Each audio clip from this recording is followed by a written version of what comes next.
Hey there, my name's Rosie and I'm a 28-year-old divorcee. I never thought that I'd be married and divorced at this age. And honestly, if it was up to me, I would still have been with him. But I had been mistreated for far too long, so I took matters into my own hands, of course with a lot of help and support from an almost forgotten friend. Let me begin by telling you about my ex-husband Scott and me. I met Scott in college. He was tall, handsome, and had a smile that made me feel warm inside. We started dating after we were paired up for a class project. At first, everything was perfect. Scott was kind and attentive.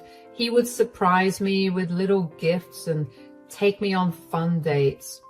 After a year of dating, Scott invited me to meet his family. I was nervous but excited. His mother, Vivian, was very polite, but I could tell she didn't like me much.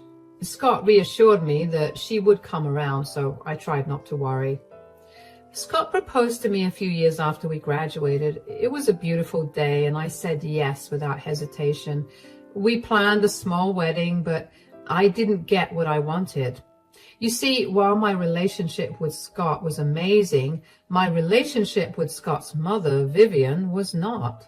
When I first started dating Scott, I was really excited to meet his family. Scott spoke highly of his mom, Vivian, so I thought we would get along well. But from the first time I met her, I could tell she didn't like me. Vivian was polite, but she had a strange look in her eyes when she looked at me. It made me feel like I didn't belong. While we had our dinner, Vivian kept asking me questions about my family and my plans for the future. Her questions seemed harmless, but I could tell that she was judging me. Thank you for inviting me to dinner, Vivian. Your home is lovely. Oh, thank you, Rosie. It's quite an effort to maintain, as I'm sure you can understand. So tell me about your family. Where do they live? Well, my parents live in a small town not far from here. How quaint. And your siblings? I have a younger sister. She's in college right now. I see. And what do they think of your lifestyle choices? I'm not sure what you mean. Oh, moving here away from your family. It must be quite different from what they expected. Well, they weren't happy at first, but only because we're all so close, and my leaving meant that I was a lot more grown up than they wanted me to be. Still, they supported me because they wanted me to be happy. Of course, happiness is important, though I suppose it's different for everyone, isn't it?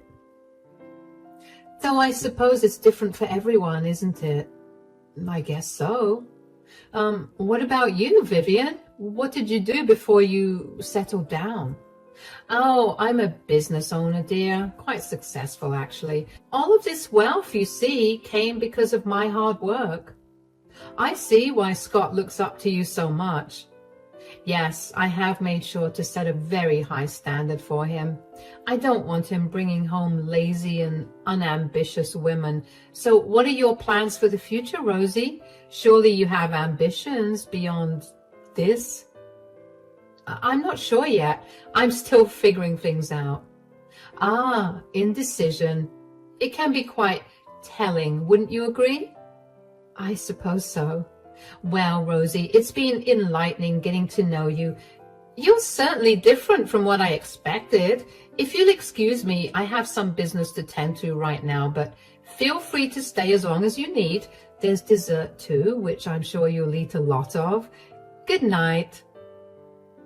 I was severely uncomfortable after that dinner, but Scott barely paid any mind to it. I asked Scott if he could tell me if his mother liked me, but he just told me that his mother was a little hard to please.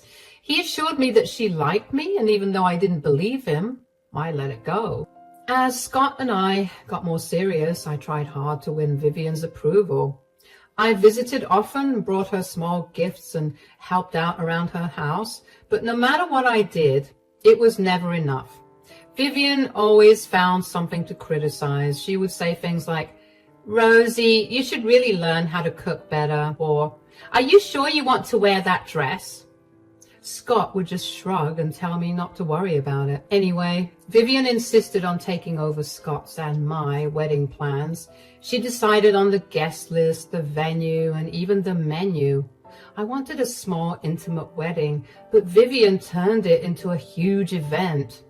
I felt like I had no say in my own wedding. Scott said it was easier to let her handle things, so I tried to go along with it. After we got married, things started to change. The first thing that changed was Scott's brother, Lucas, being cut off from the family. Lucas was Scott's older brother. Lucas had always been the black sheep of the family. Unlike Scott, he never let Vivian control him. He was independent and stood up for what he believed in, which often clashed with Vivian's manipulative ways. This caused a lot of tension between them. When Lucas decided to become a lawyer and fight for people's rights, Vivian disapproved. She wanted him to take over the family business, but Lucas refused. He wanted to help people, not just make money. But only a month after my marriage, Lucas was ousted from the family. Scott refused to tell me what had happened, and even though I knew in my heart that there was no way that Lucas had done anything wrong, I knew that if I wanted to win Vivian over, I could not interact with Lucas, at least not a lot or very overtly. Lucas would occasionally email me to check in on me because he hated how his mother treated me, but he respected it when I told him that I wanted him to not contact me because I wanted to get on Vivian's good side.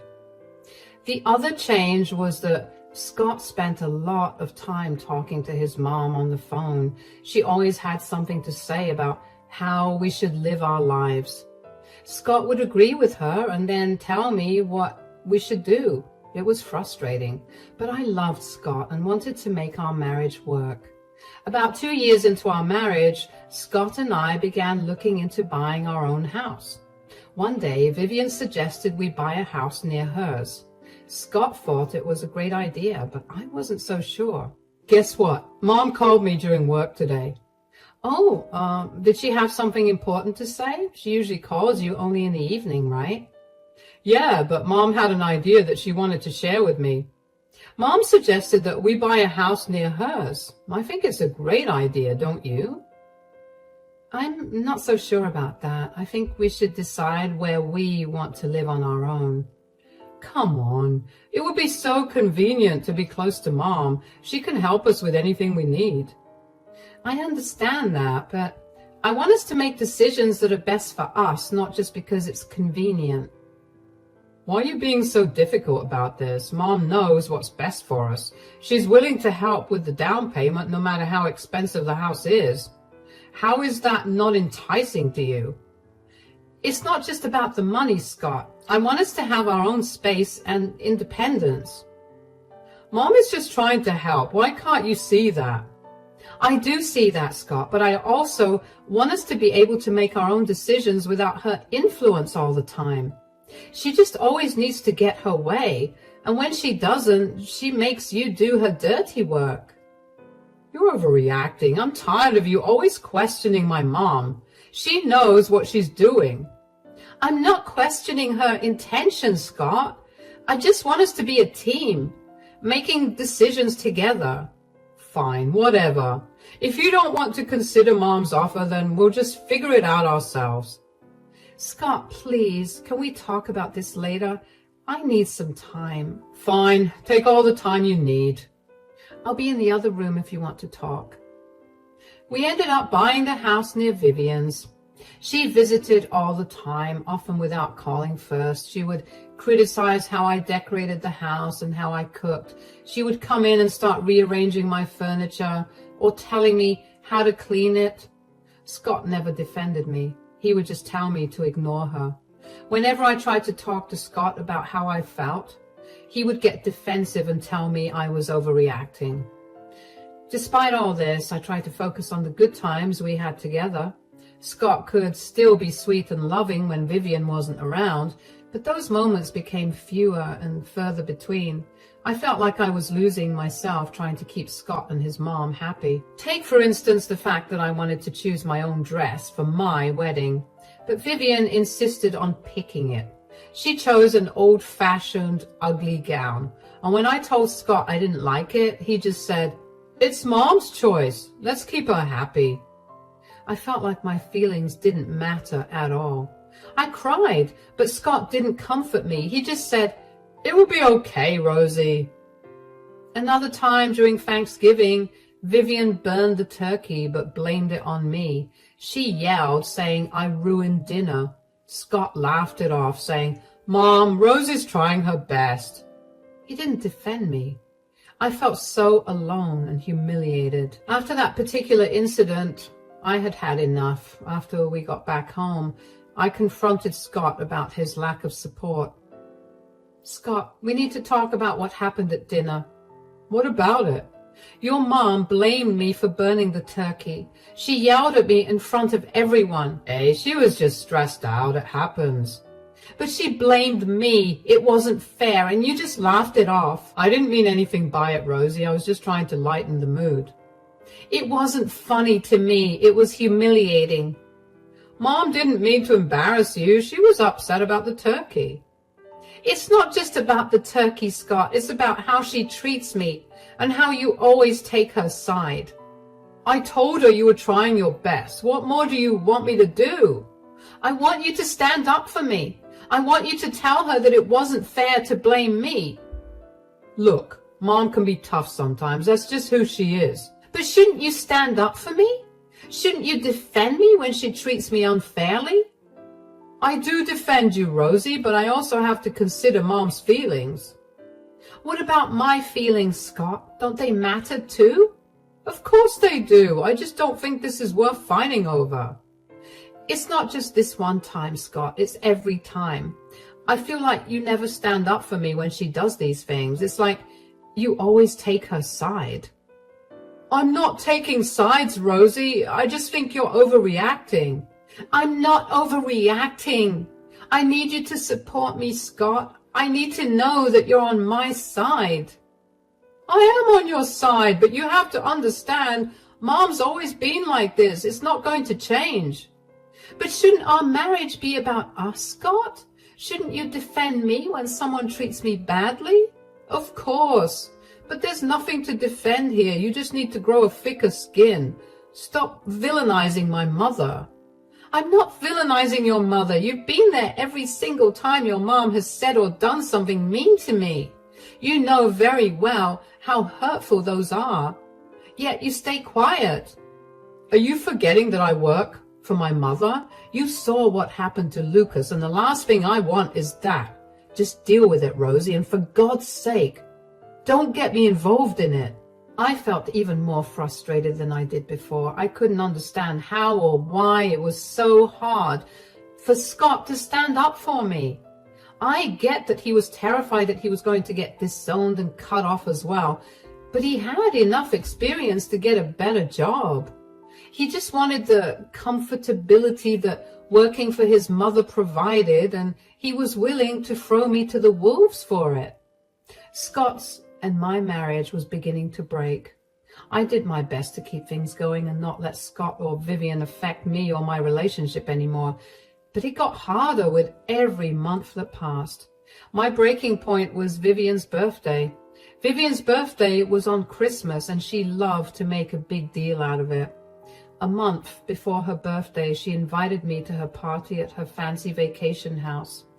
I was surprised because she usually didn't include me in her special events.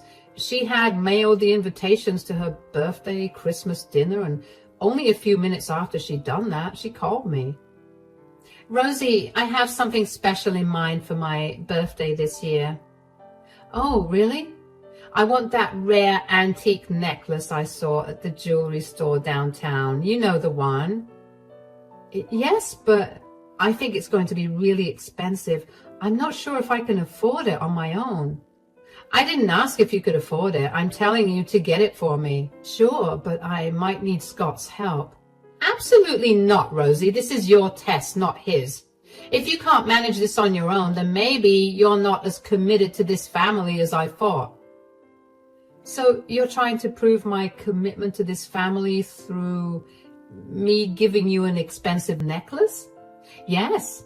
And if you still don't satisfy me with the present, you're going to have to try harder to get my approval.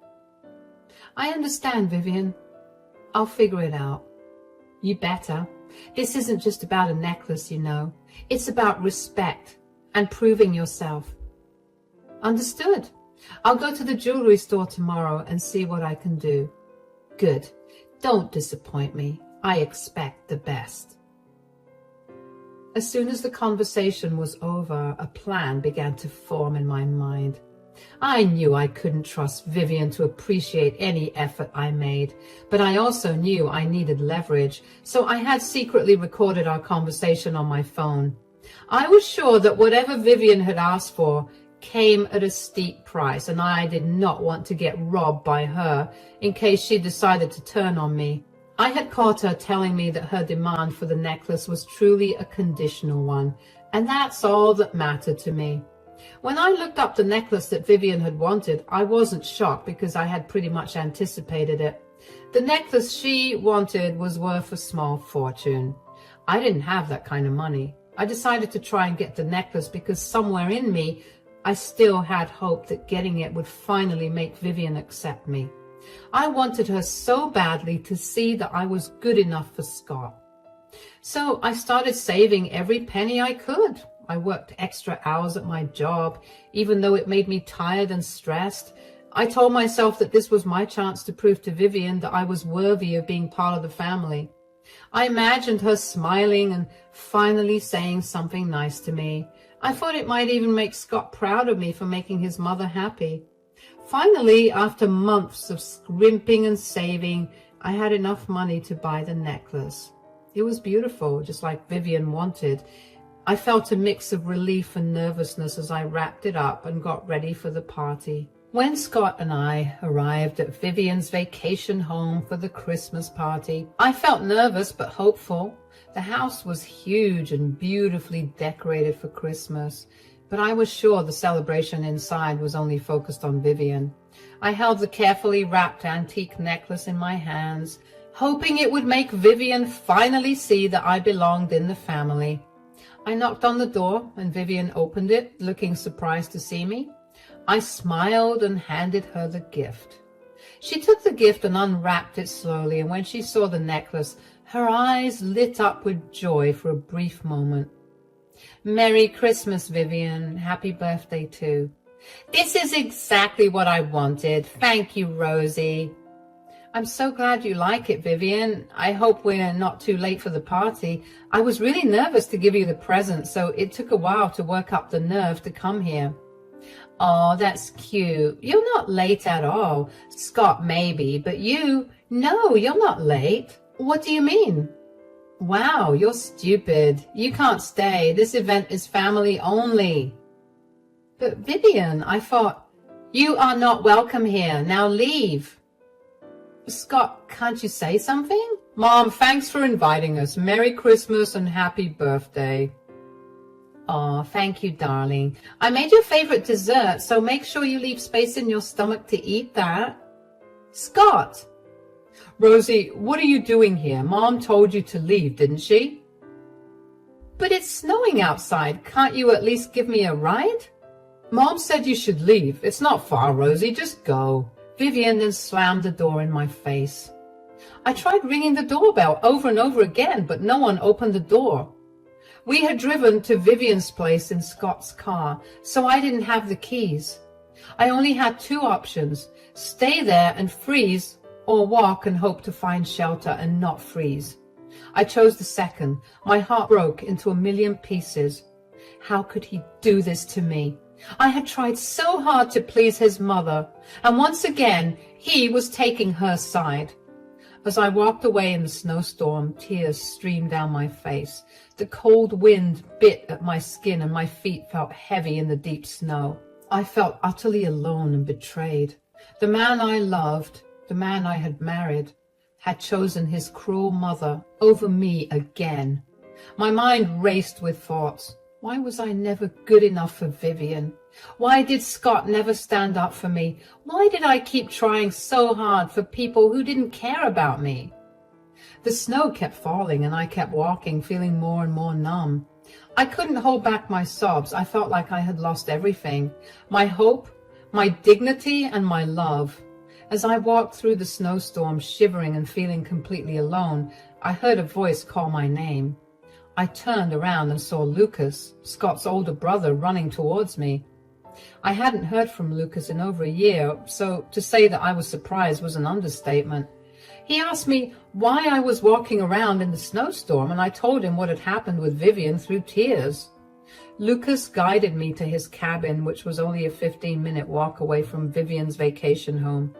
He handed me hot chocolate to warm up, and when I was feeling better, Lucas apologized to me for his mother's behavior. "Rosie, I'm so sorry you had to go through that.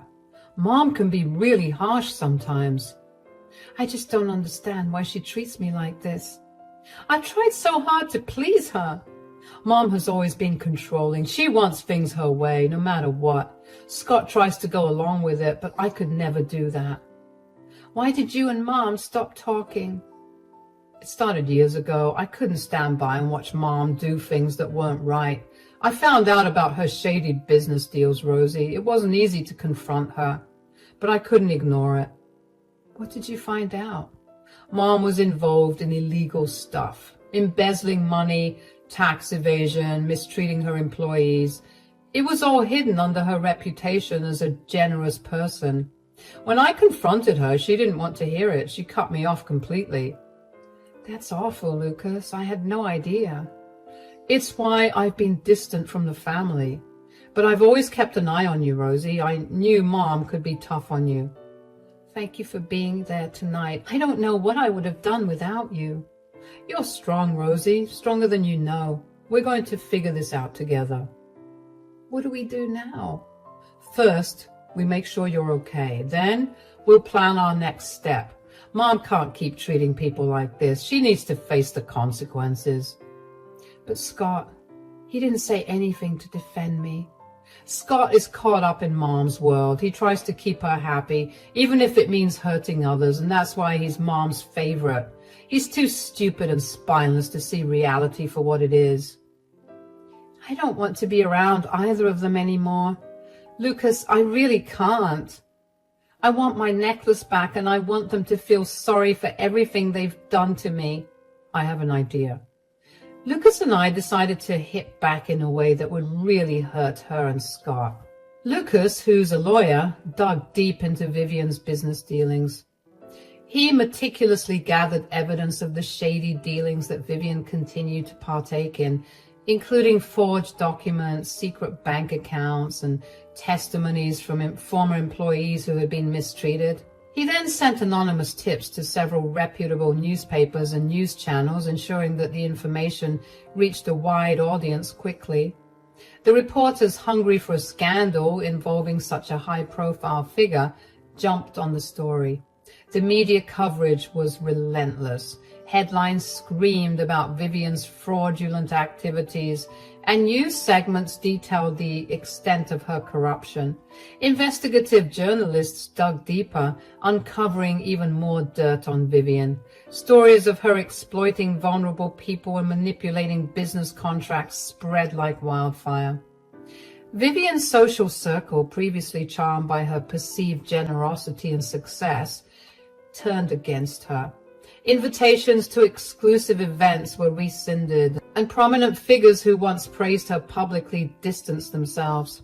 Her friends and associates felt betrayed, realizing they had been supporting a fraud. Moreover, the legal consequences of her actions began to catch up with her. Authorities launched formal investigations into her business practices, leading to frozen assets and impending court cases. Her business empire started to crumble as clients and partners withdrew their support, fearing associations with a criminal. One afternoon, Vivian came over to my new place and began banging on the door. She did not stop until I opened the door. Her face was red with anger. "You've ruined my life. My business is falling apart, and everyone knows about the inside workings of my business. This is your fault. You brought this on yourself with your choice of practices and the way you treated me. You think you're so righteous. I did what I had to do for my family. You were never good enough for Scott. I don't think I'm righteous, but I do think that I'm smart enough to not treat others poorly when I know that I'm doing illegal things.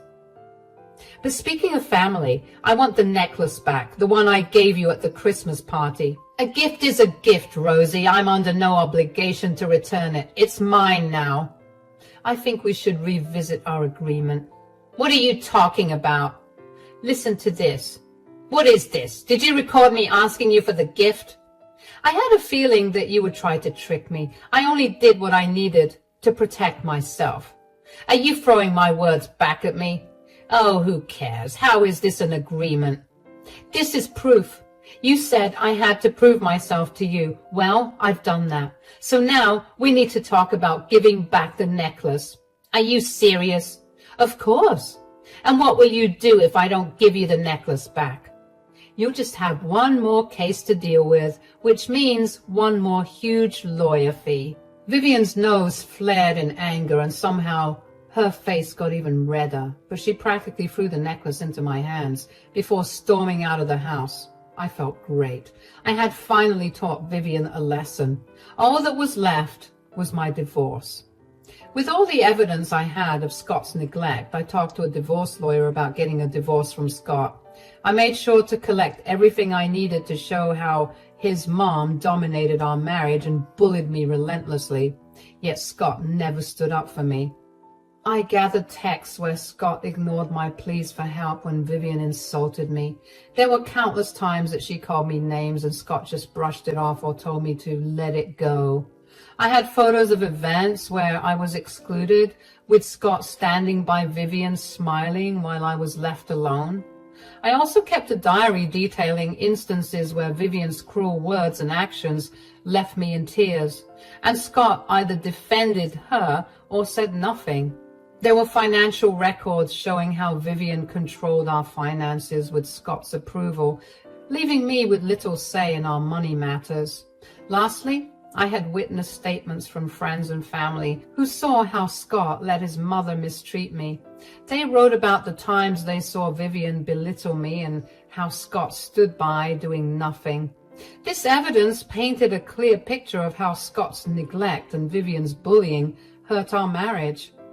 Lucas then also helped me figure out how to protect myself financially. I wouldn't be left with nothing. In court, I felt a mix of nerves and determination.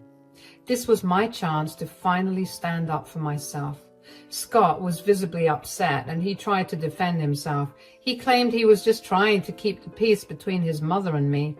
But the evidence was too strong. The judge saw how his actions, or lack thereof, had contributed to the breakdown of our marriage. I felt a mixture of relief and sadness as the proceedings continued. It was heartbreaking to see the man I once loved try to justify his behavior, but I also felt empowered. I was finally taking control of my life and standing up for my own well-being. Lucas was there every step of the way, offering support and encouragement. With his help and the strong case we built, I was able to secure a fair settlement. The judge awarded me a significant portion of our assets. In the months that followed, Scott and Vivian's lives unraveled further.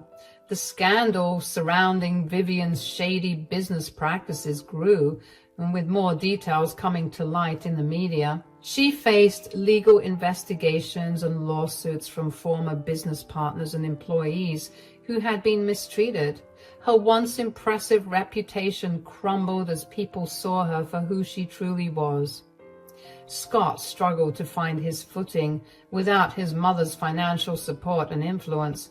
He lost his job due to the scandal and found himself isolated from friends who had once been drawn to Vivian's social circle. His attempts to defend his actions only made things worse as more people saw him as complicit in his mother's wrongdoings. Meanwhile, I focused on rebuilding my life. With the settlement of the divorce and the support of friends and Lucas, I found a new sense of freedom and independence. I pursued hobbies and interests that Vivian had always belittled, discovering strengths and talents I never knew I had. Looking back, I knew the scars from those years with Vivian and Scott would always be a part of me, but they no longer controlled me. I had reclaimed my life and proven that I could survive and thrive on my own terms. I can't wait to see what more the future has in store for me.